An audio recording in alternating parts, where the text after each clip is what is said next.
United turns to Lysholm, and that's it, it's a goal! And in for Ronald De Boer! 65 minutes gone. In from Kanisha. Good one from Countryman, and there's the opening goal. Now 4-1 in aggregate. McCann's delivery! De Boer's header! 4-1 Rangers. That's the big numbers in here. The world. I have to perform, and I remember that I was really like putting so much pressure on me that like when I was biggest challenges in football, when did you come close to quitting, or when did you have to overcome? worried about things that possibly could go wrong.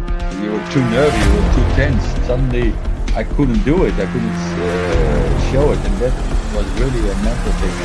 When I look back, it was my own fault. I was not good enough. So I had to really think, I had to miss a lot of them because of the second motivation. So for me, that was the moment that I wish I was what I was doing at the moment, but also I should have taken more time to recover, to treatment, rehabilitation, much more. That I was at, I think 2-3 weeks I was playing already my first game again.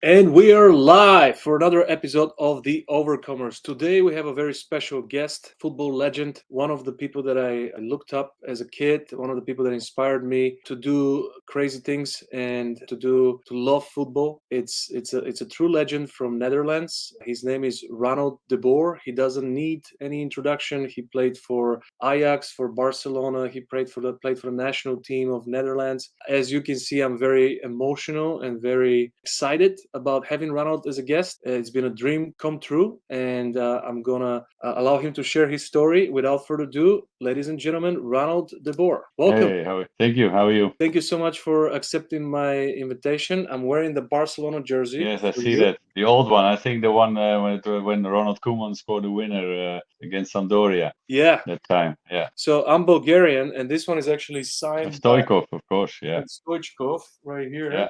And I don't have the version. I loved your jersey when you played in '99 for the 100. Yeah, the Centenario shirt. That's one of the most beautiful shirts. Of course, This one? from the Centenario shirt. Yes. That's of course the 100 years of existence of Barcelona. The special shirt was then produced, and that was I think one of the most beautiful shirts. It was in 2000.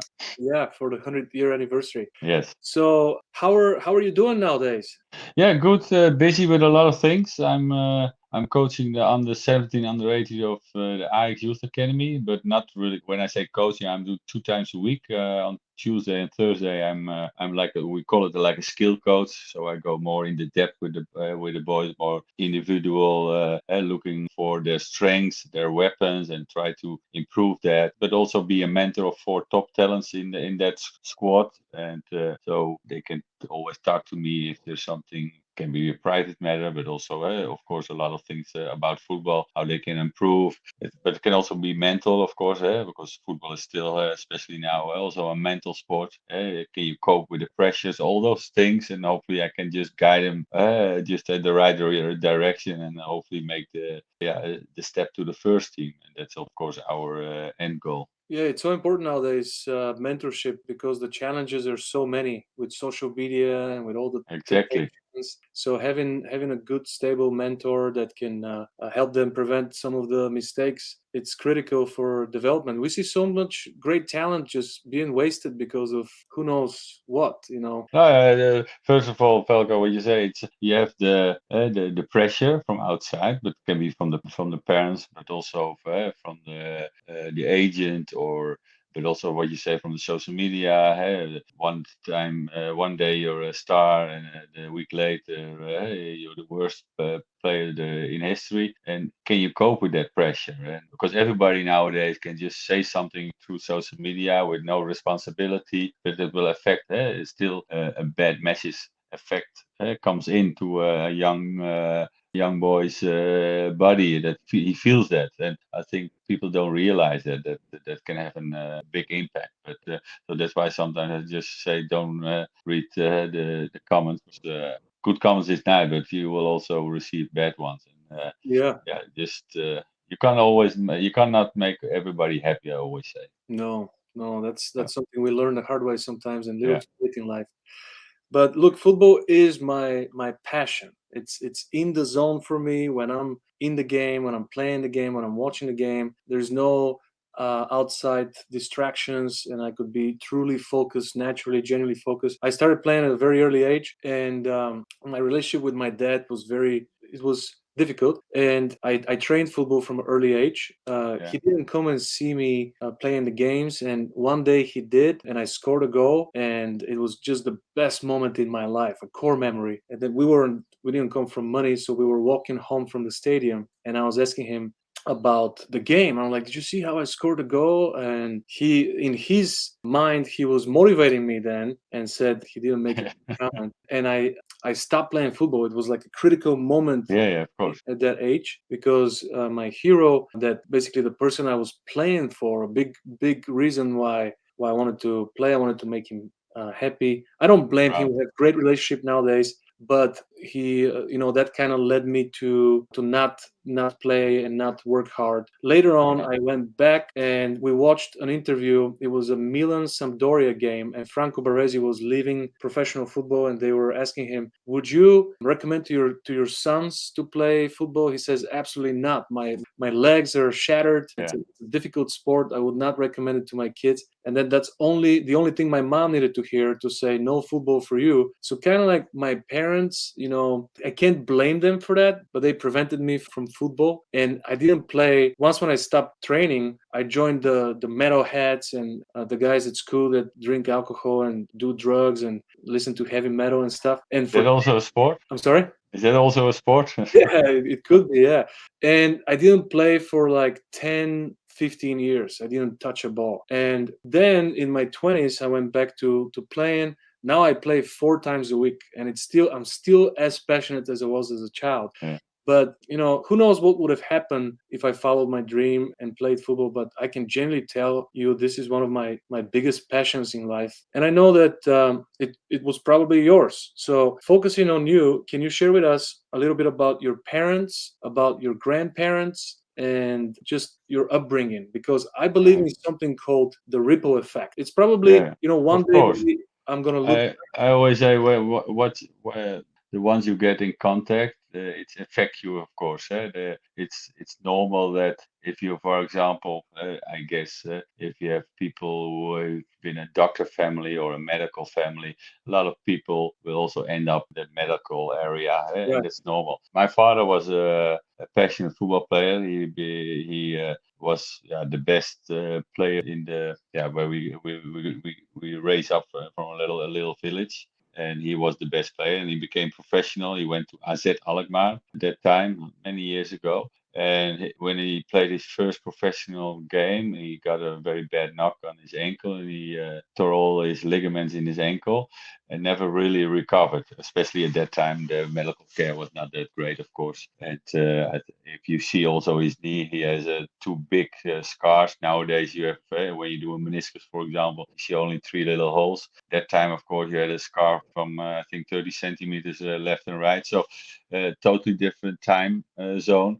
And yeah, he was forced to give up professional football, and then he came back to the where he was grown up and where we also grow up, and he was always motivating us, but not, I think, in a good way. If we probably didn't want to play, he would say, "Okay, you don't play because you have to do something that makes you happy." And but he said one time, I still remember, because we said we want to be professional football player, and that do you want to help us?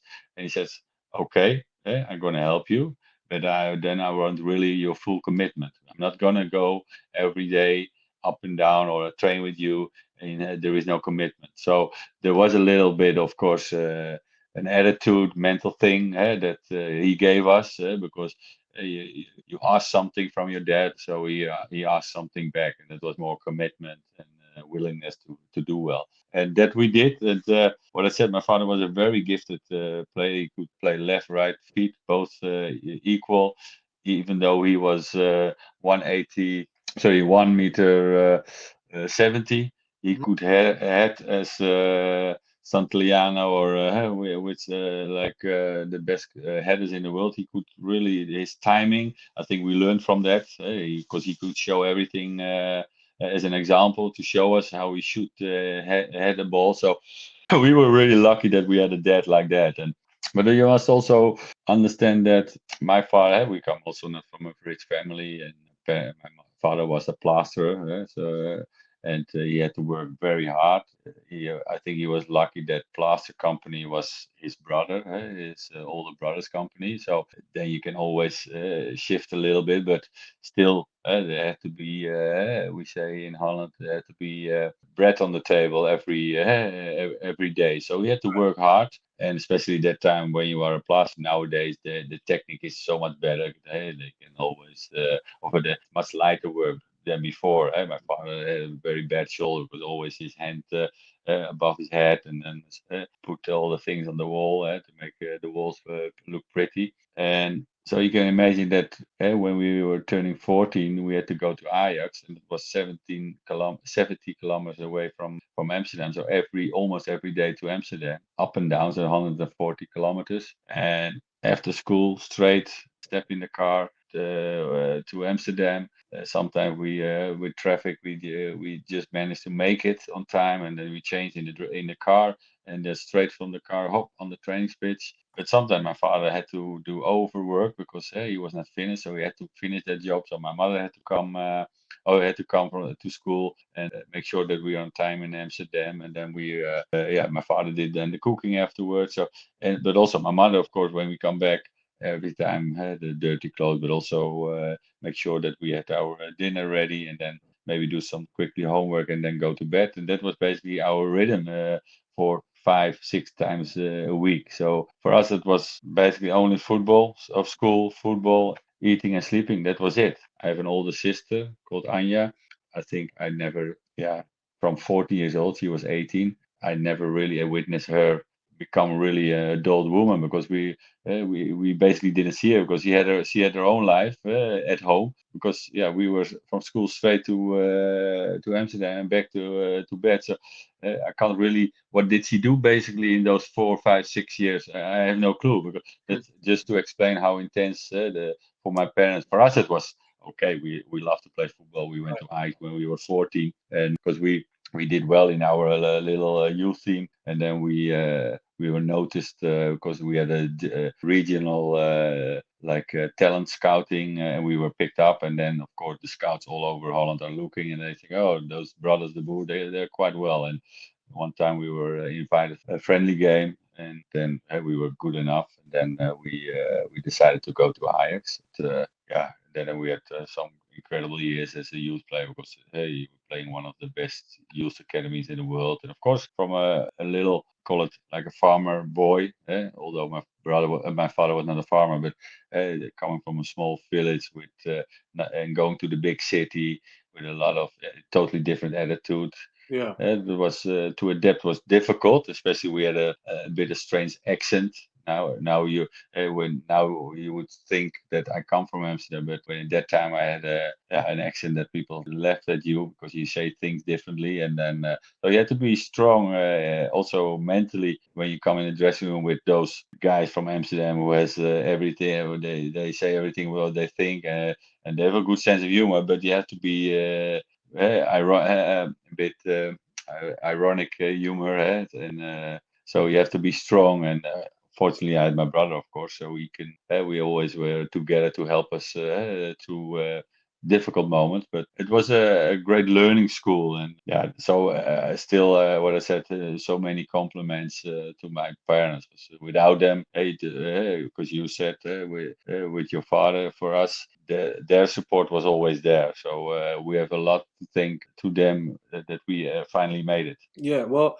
look, I believe in God, and I think that everything happens for a reason. So I don't have any regrets, and I still enjoy football. I can still enjoy the power and the love that football gives to people. So I wonder sometimes what would have happened if I went all in, but the support is so critical, having the support Yeah. from your parents. And I'm glad that your father created that condition, because commitment is critical. If you're not committed fully, you're gonna run on two cylinders and you're gonna get crushed by people who are committed. And tell us a little bit about your first team. I'm having a hard time pronouncing that. The Zuven? Is it The Zouaven. the Zuaven? And Yes, is exactly. that the same? Well said. Is that the same team your dad played for, Yes, or he started from there, and then he went to AZ Alkmaar, and then came back to De Zouaven. And the first nice anecdote, we were playing quite well as a like 5, 6 year old. We were always my father was playing there, and we came to the pitch, and in halftime we were shooting the balls when they on the first on the pitch, on the main pitch, and people were like we were just.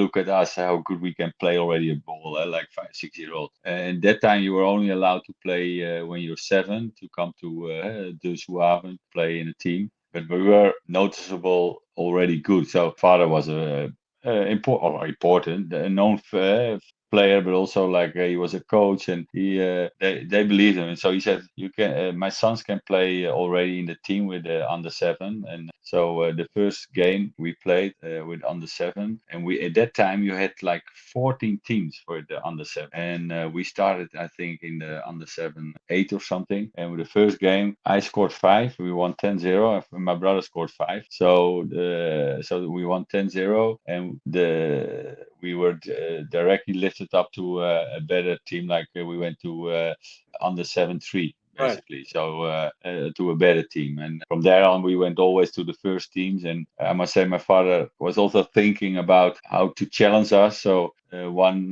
day when we were 12 years old, he said to the club, I want that my sons skip one age category, so they face bigger boys, so they have to compete with strengths, and then they have to even use more their brains, and then they have to decide more quickly. They can only make their developing better. And I remember that time we won the first game. I thought, oh, we're quite good. The whole season we didn't win one other game, but that's also good to learn that not always winning is growing so easily, and that you have to fight for it. And that was a good learning experience, and I think that helped also for us. But I think we still have in De Zouaven with the main pitch of the youth there, called the Ronald and Frank De Boer pitch, because we gave them that. We always supported our club. We remember where we come from. And so then when you enter that pitch, there is like a sort of arch that says Frank and Ronald De Boer pitch. So that's nice always there. And my parents still live there in that village. Yeah, it's a just great testimony and an amazing accomplishment. Tell me what was the feeling like debuting for Ajax? And the first coach, was that Leo Ben? Leo Beenhakker. Was it? No. You forget one big name. Unfortunately, he's not with us anymore. But I made my debut on the Johan Cruyff. No way. Yeah. So I was still with the under 18, under 17 playing, and I What did year? well there in 1987. 1987. So Yeah, I made my debut, and before he goes to Barcelona? yeah, Barcelona? exactly. He was a coach of Ajax, and then he was not afraid to put youngsters in, and I think there were some injuries, and he put me on the bench, and we were at that time 4-2 up, and one guy got injured, and I think it was 20 minutes to go. And I come in, so I made my debut with number 14, the number of Johan Cruyff also. Yes, that And was my first number too. and then I came on the pitch, and I think in 10 minutes time we conceded 2 goals, so 4-4. And I thought, oh, it's not happening to me. Coming in my first debut, and I come in with 4-2, and 10 minutes later it's 4-4. Unfortunately, fortunately, I scored the 5-4, and I did a step over to let somebody else score the 6-2. So we won 6-4, and it's always a sort of tradition that a youngster who come in, especially a striker, always scores with his debut. So I continue that tradition. So that was nice, but. That was amazing to make under Johan Cruyff my debut. And the next day he came to me, come to his office, and he said, "There will be a lot of people now coming to you and want something from you. For example, agents, but also like sport brands like Adidas and Nike." He says, "Can you do me a favor? Just play on the shoes that you are comfortable on. Don't go for the money, because that money is nothing. It sounds nice, and it's 5,000, for example, euro at that time, or guilders at that time. We had like say 5,000 euro is a lot of money for a 17 years old ball. But he says at the end of your career, or for your career, it's nothing. If you, but because the most important thing is your equipment, and part of your equipment is also shoes. And when you're comfortable, when you have comfortable shoes, you probably play better, because you don't have to think about that your shoes are hurting. So he said it's important to just choose good shoes and don't go for the money. And I always remember that advice, because he's totally true, of course. Because what is five, 3 times, like when you sign a 3-year contract with Adidas or Nike or Lotto for 5,000, you think, oh, well, it's nice as a 17-year-old boy, but it doesn't make you a rich man. It's only like for fun to buy something, but nothing. But it's much more important to have a good shoes, because you want to be a professional football player, you want to have a nice career, and you're just starting. So make sure that is well arranged. So that was, I think, a great advice. Yeah, the shoes are so important. Just by the time you break them in, they become comfortable. Then you don't want to Yeah, ever change them. Once when you get used yeah, to some yeah, lucky shoes, have you had shoes that yeah. you had hard Now, time? so coming back, so I made my debut. Then I came in and out, and sometimes I go back to the under 17, under 18, and the year following I got a 3-year contract. And it Mm. was also funny, a nice anecdote. When we did the first contract to sign, my brother and I had twins, identical twins, so we share everything. I think we had even the same bank account, so we put everything on one file. Always slept in the same room, so there was nothing comes between us.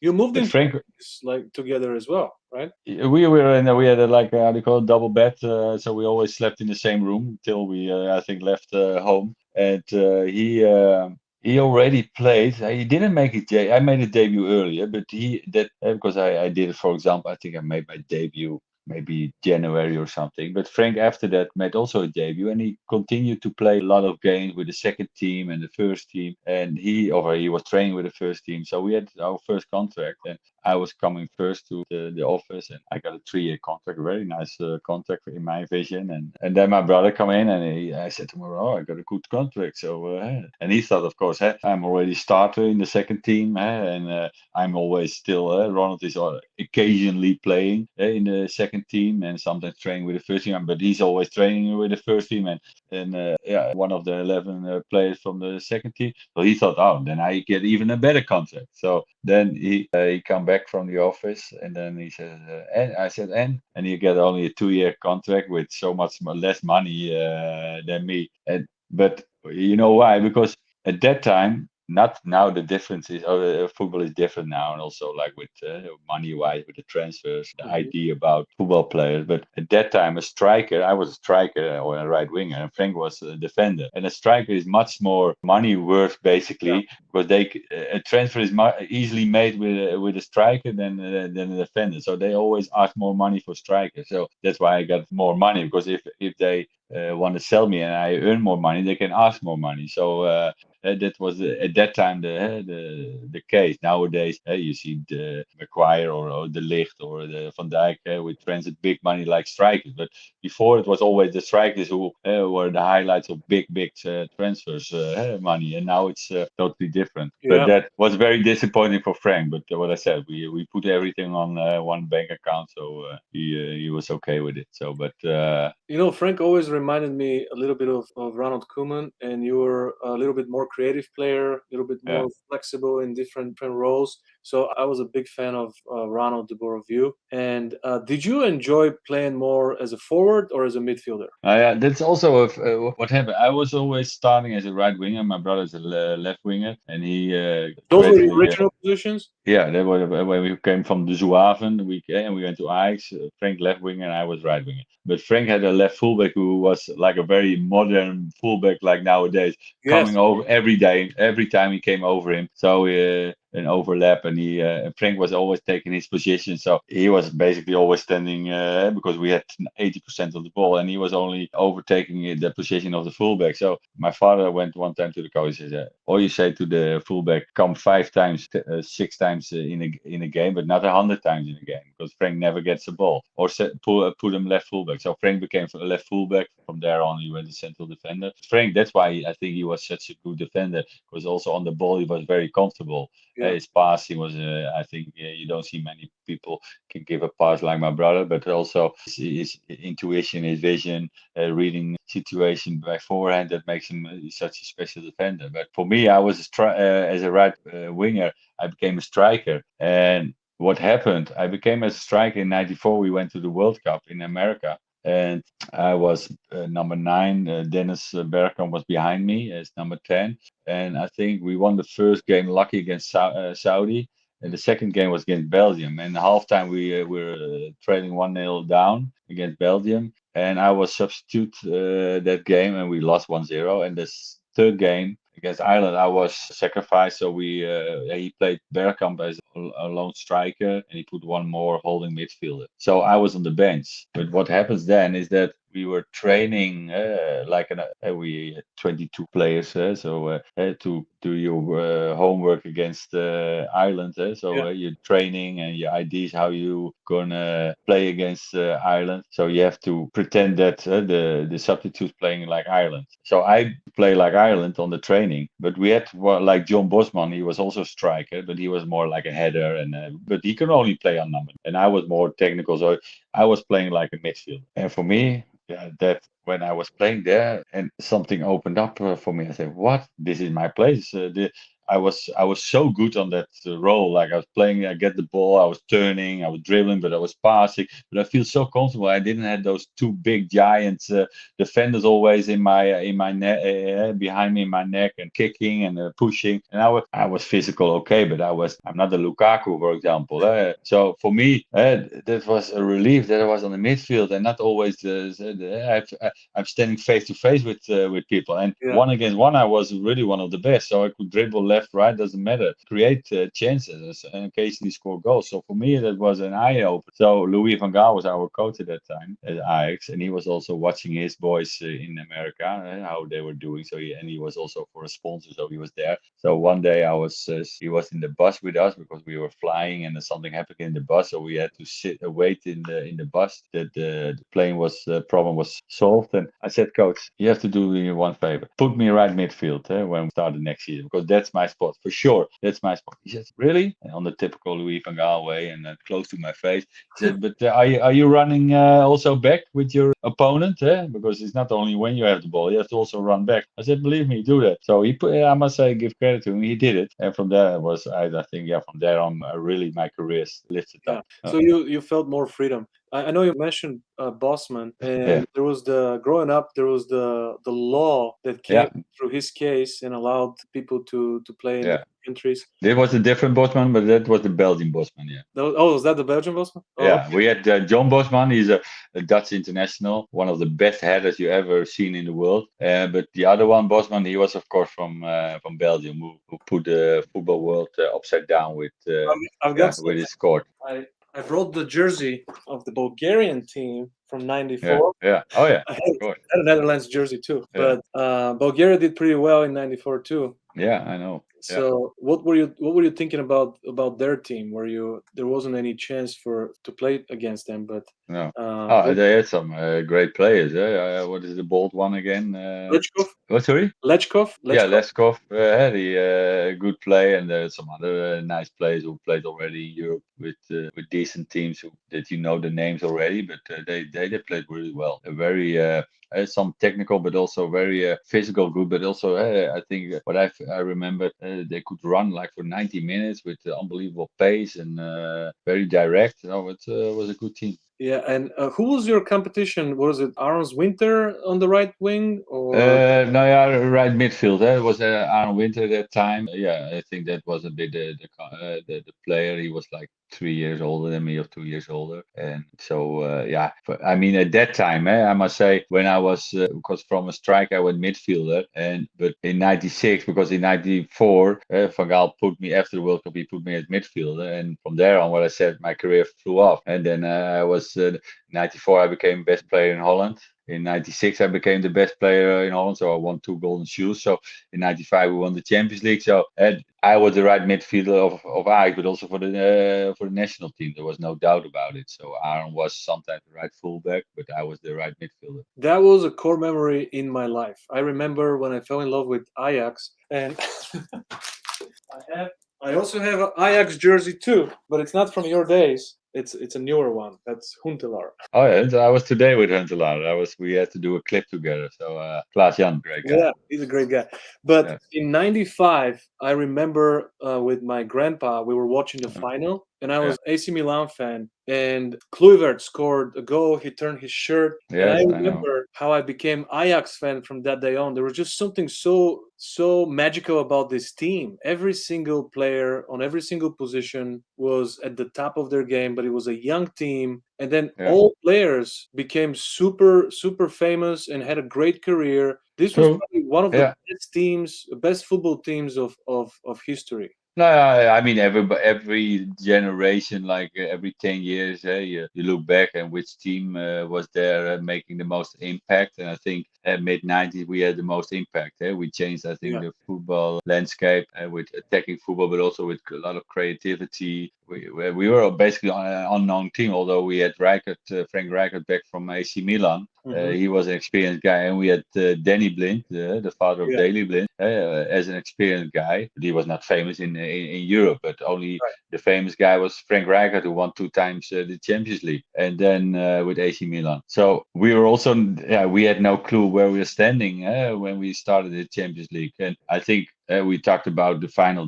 You talked about the final that Kluivert scored, but the final was a terrible game. But I mean, we faced Milan 2 times in the group, and those 2 games we were exceptional. We played them off the park, and we won 2-0 in Holland and in Ajax and or in Amsterdam. And we in Italy we won also 2-0, but with very good football, and against Bayern Munich 5-2, and we played so many beautiful games. So I think we really set an unbelievable standard at that time, and a lot of coaches, I think, still remember this is a start of how football should be played, I guess. And it's, like Saki or whatever, they always refer. Even Pep Guardiola at that time was looking to us. So Van Gaal did an unbelievable job in '95. Yeah, and I think only Jari Litmanen wasn't from Holland, right? Jari and Finidi George. Infinity George from Nigeria. Yeah, and then sometimes Nwanku Kanu, of course, played in the game because he felt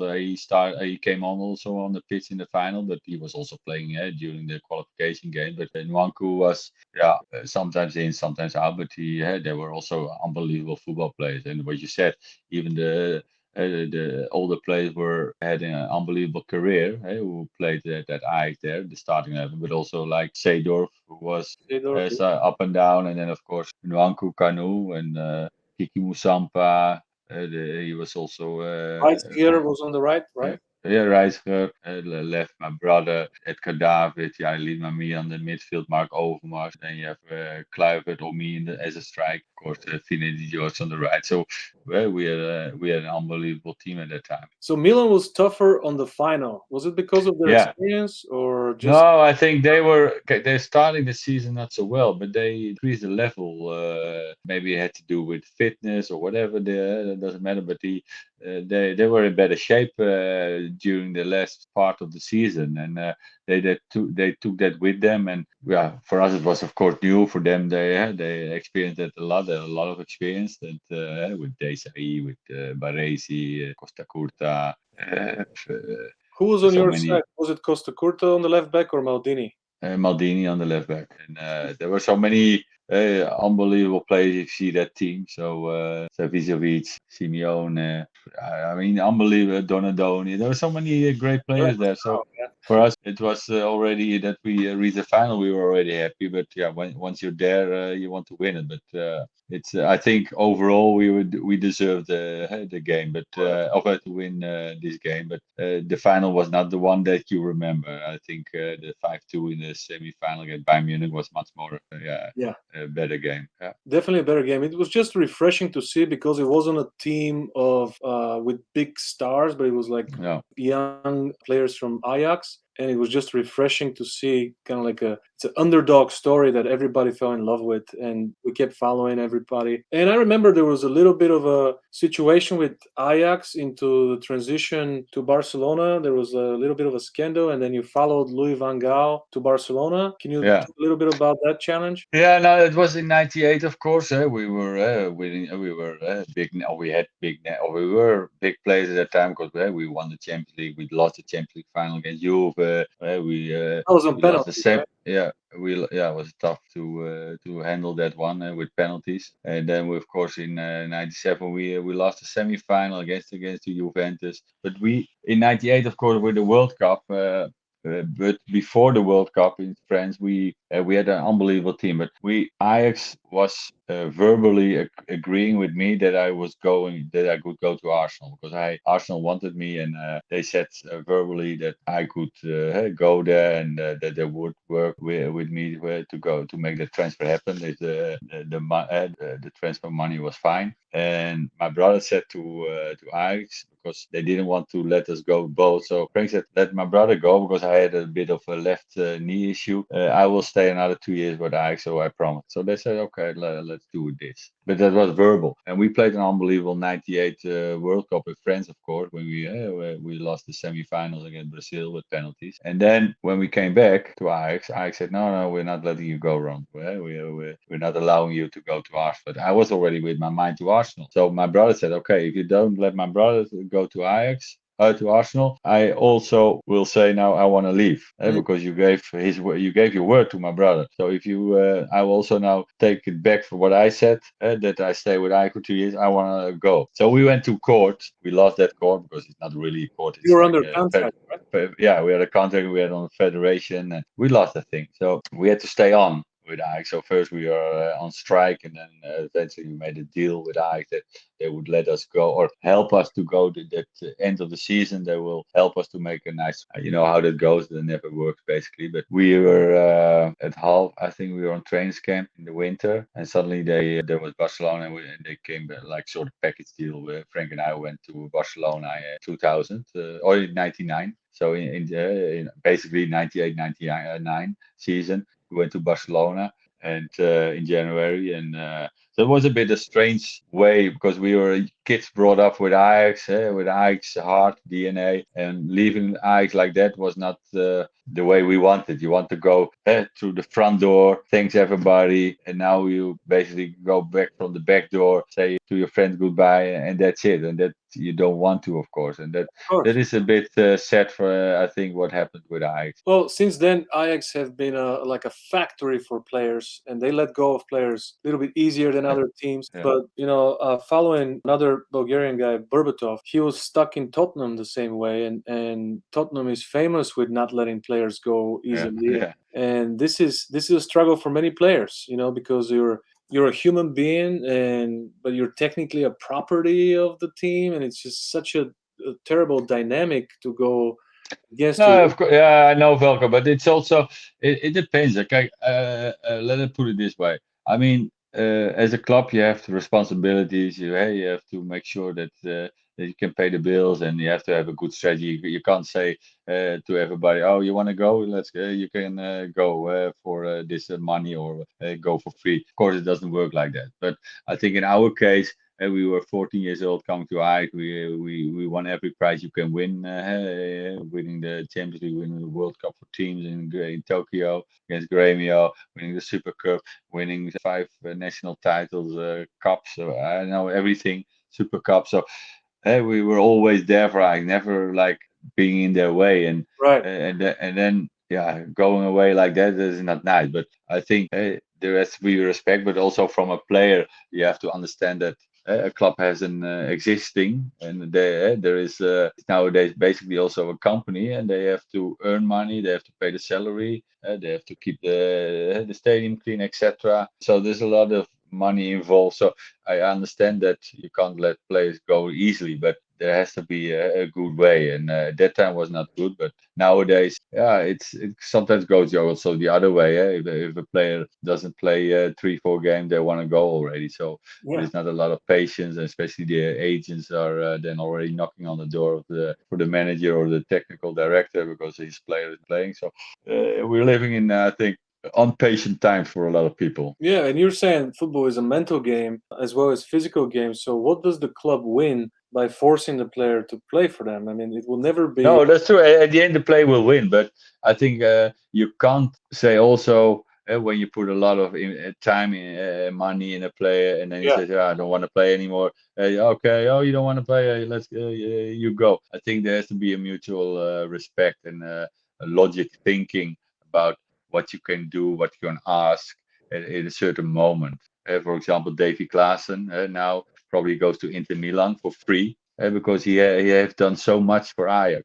yeah, Still, he has a contract now because his contract maybe will end this season, but he has still a contract at the moment, so he earns money. So you can ask money, but Ajax just out of respect for him because he's most of the time on the bench now, he can go for free to Inter Milan. That is what I like about a it's good. club. That is hard for a player who's been so vital for all those years, and that it should be like that. But if a player is 1 year with Ajax, he won something, and he has still a 4 year contract, and then he says, "Yeah, I want to go." I can then, of course, say, "Hey, listen, we made a deal that you stay another maybe at least 2 years, and now you want to go, right?" There's not the way it's going to happen. And then they want to probably ask the big money for it, and then it's a case from hey, yes and no. And so there has to be, I think, a logic explanation why you think you should ask or let a player stay. Yeah, and like the situation with Mbappe, even they gave him so much power and so much Yeah. freedom, and then he's playing his games the whole summertime, and it's happening very often in football where these fights between clubs. So there needs to be better Yeah. No, it's communication. always there. And of course, when you have a player like Mbappe, it's same with Messi. Hey, for me, Mbappe is now the best player in the world, and of course, you trigger to help him and to give him everything he wants. So I understand that you're in a situation, a difficult situation, what to do, because maybe otherwise I lose him. I must say, when I see Mbappe talking on television, I think he's a very intelligent guy.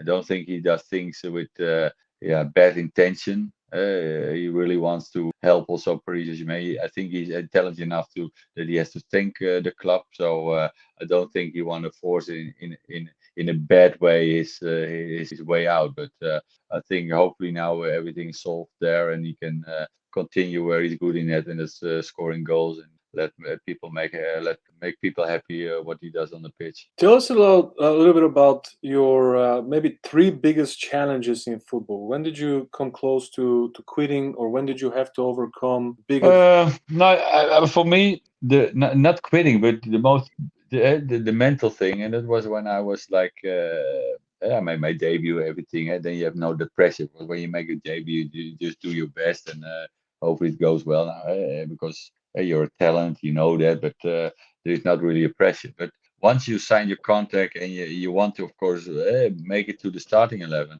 I really make myself, I'm not worried, but I put a lot of pressure on myself. So I Yeah, have to perform.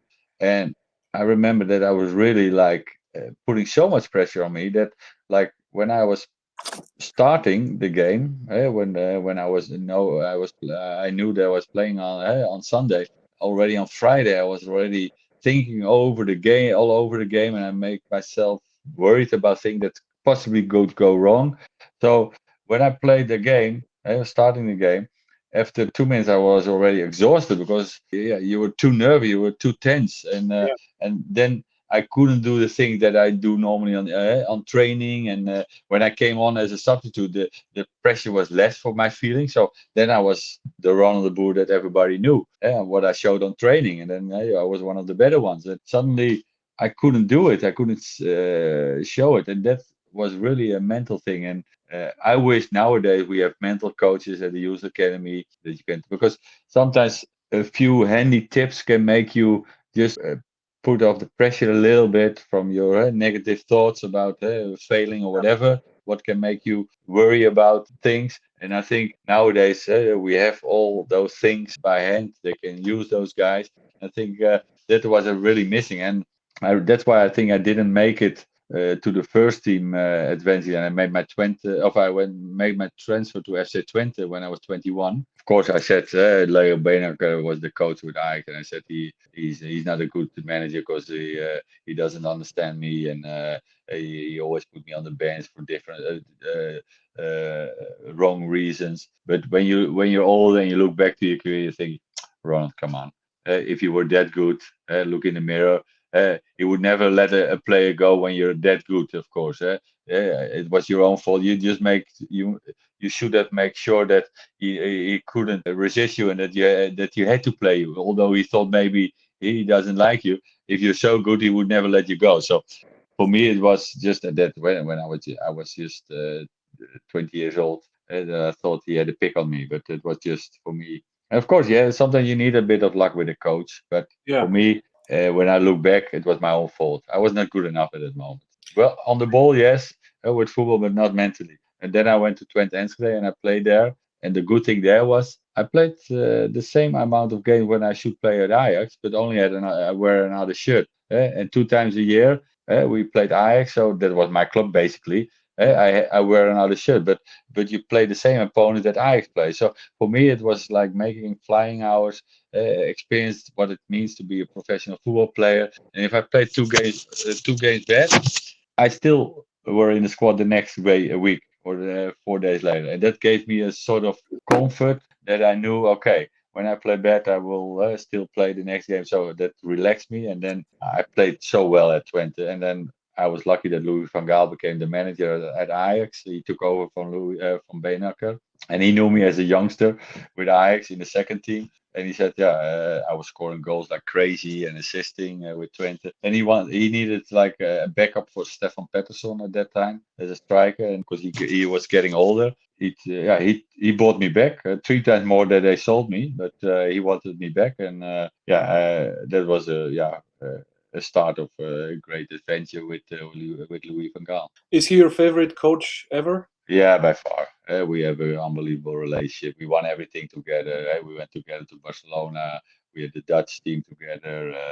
Everything, and carpooling with each other because we was close to. If my parents really couldn't bring us to train, my parents brought like 10 minutes drive towards his village, and then from there we went with him to training.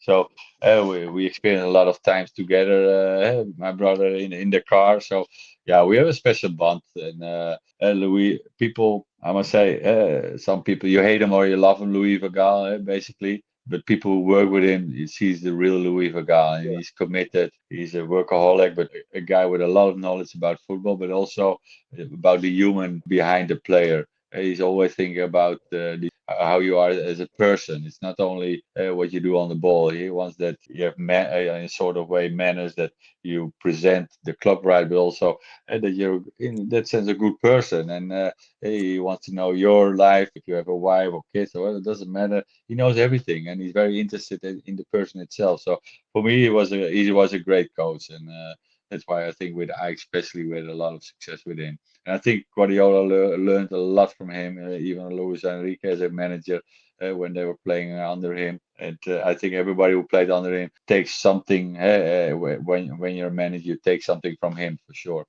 Stoichkov played under him in his second term in Yeah. Madrid, but he didn't have the best experience with him. No, but I think when Stoikov Probably ego. really looks, no, but I think when Stoikov really looks back, and he looks also in the mirror, he would say maybe he was right, because Stoikov was way down a little bit, and of course it's not nice to hear. But I think he won the championship with Gaal 2 years in a row, so he did okay with Barcelona at that time. So, but maybe sometimes the weekend then maybe a bit harsh about somebody who was so respectful, and maybe their characters were not bumping into each other. But I think the decision was understandable what Van Gaal did. Only I think he could do it more on a way that he could also leave the club a bit more respectful. I think you can't deny that Van Gaal was a very good manager. And Brazilian Ronaldo was there at that time too. So he just came from Holland, from PSV. Ronaldo. No, Maybe. no, he was over. No, no, no, he was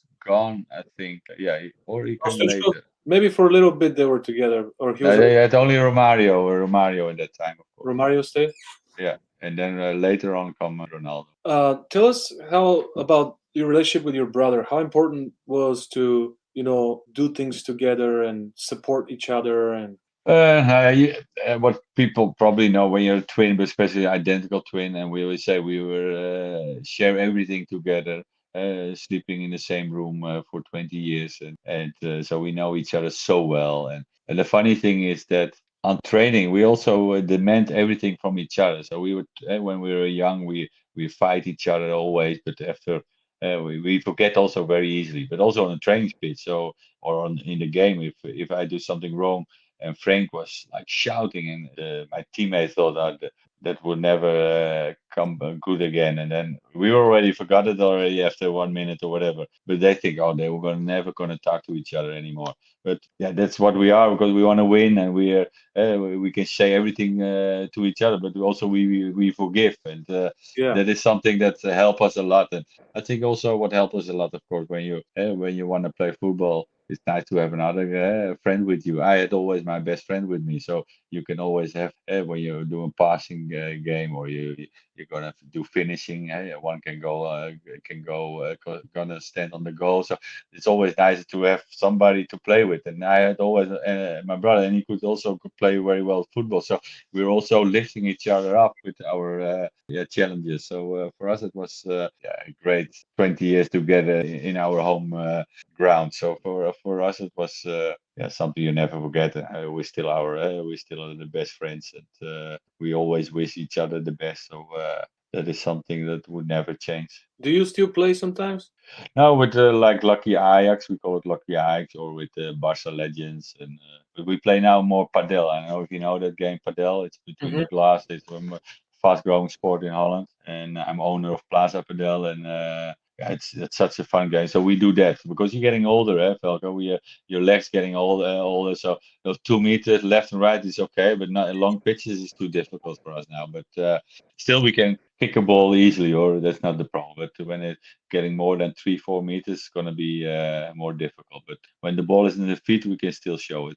If you can go back in any moment in your past and you have the ability to bring the wisdom from today Yeah. and edit that moment, change anything, or if you don't want to change anything, just relive that experience again. And Which, I just said it last time in the interview.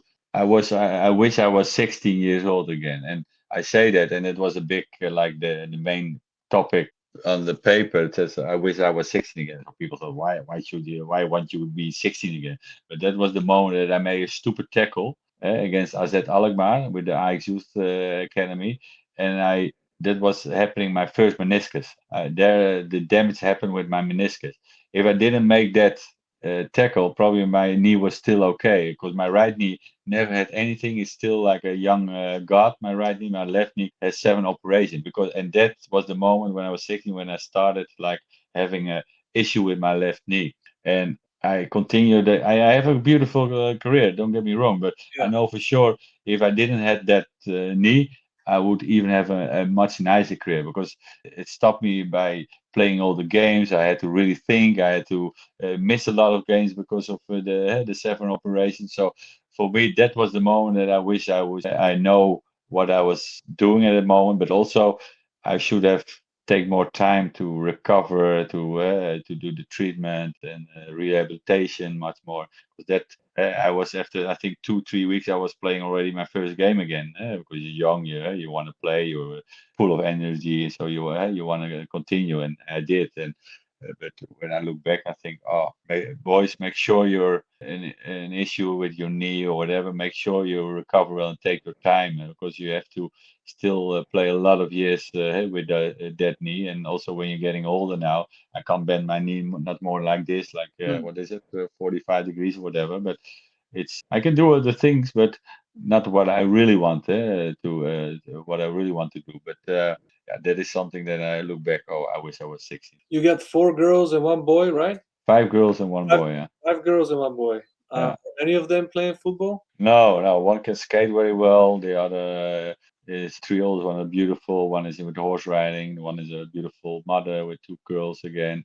The middle one has from 27 has a girl, and she's very smart. She's an influencer on social media, and she's doing well. And then we have my middle one, my second marriage. The 8-year-old. She's very good with piano, very smart. I was said the 10-year-old is unbelievable sporty and can skate very well. So yeah, I think if they give her the attention and motivate her, she can be a very good skater. And my young boy Boas, he likes football. He wants to be a professional football player, but just he's turning 6 in a couple of days. But I have no clue if he's good enough. The most important was we just talked before. Be happy. I will support him if he wants to. If he says, "Daddy, you want to play football?" Of course, I say yes. Of course, I'm going to play football with you. But he has to like it. That's the most important. And he also wants to be a guy who does something with animals. So we have called a guy called Freek Vonk. He's very famous in Holland, and he goes to every animals and talk about animals. So he's very famous, and he wants to do that also. So I said, fine by me. Just do something what you like to do, and then the rest comes itself. And maybe you'll give him the same condition your father gave you. You just have to be fully. Exactly. Yeah, we will see. Thank you so much for your time. It's been You're such welcome. a pleasure to get to know you and to hear some of your story. Thank you for being generous. God You're bless welcome. you, and I wish you the best with everything. Thank you very much, and good luck with your show.